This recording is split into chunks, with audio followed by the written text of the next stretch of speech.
In this short presentation, I'd like to focus on a relatively unknown area of Imperial Rome that most often than not is completely forgotten. It lies less than a kilometer away from the famous Colosseum of Rome on the Oppian Hill, one of the legendary 7 hills of Rome.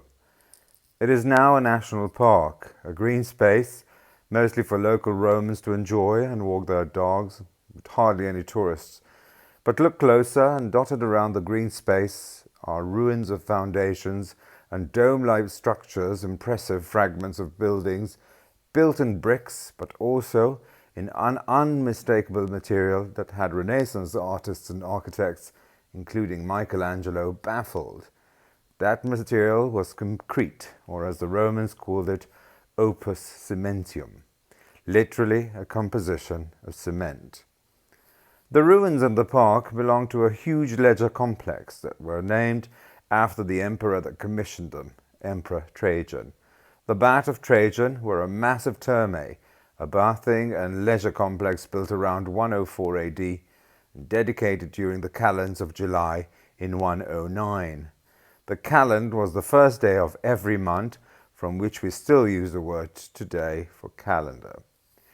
These termae, or baths, would serve as a model for the other great bath complex in Rome and throughout the empire.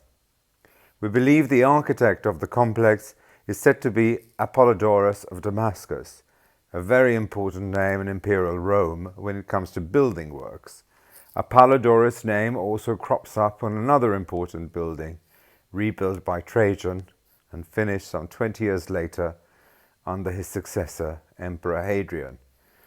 We all know this building as the Pantheon, the temple dedicated to all the gods. While the Pantheon survived relatively intact for nearly 2,000 years, and with its magnificent freestanding dome, these vast complex fell into disuse by the 5th century AD, most likely due to the destruction of the Roman aqueduct system brought about by the Ostrogoths, the Germanic tribes that invaded in the middle of the 6th century AD. The reason I like to show these incredible remains is predominantly because they literally show us the making of the fabric of time. On the one hand, we can clearly see the Roman ingenious use of concrete, and clearly the same method that was used for the Pantheon some 15-20 years later, as the geometric shapes that start to shape the dome are unmistakable, as we can see in one of these exedra or arcaded porticos with seats where Romans would chat and talk. The other important factor is that if we take to a scale, these ruins would have been enormous. As we can see in this recreation, there would have been 2 buildings, nearly 1.5 meters the size of the Pantheon, with huge domed interiors, a number of buildings that surrounded them, then gardens and the huge semicircular platform that would have overlooked the Colosseum. The bricks that we see would have been covered with travertine marble and decorated with its sumptuous statues in the alcoves designed for them. Underneath a heating system that would have brought steam in from the heating mechanism, which some of these remains are also visible on the ground. The fact that they are ruins speak of decay and destruction, most likely triggered by the invasion of the Ostrogoths, the Germanic tribe that invaded Rome, destroyed its main water arteries, and as a result started the process that led to these ruins. Subsequently, over the centuries, these structures, which did not serve their functions as thermal baths anymore, were quarried and reused in other medieval buildings, such as the Torre dei Cappucci, just outside the park.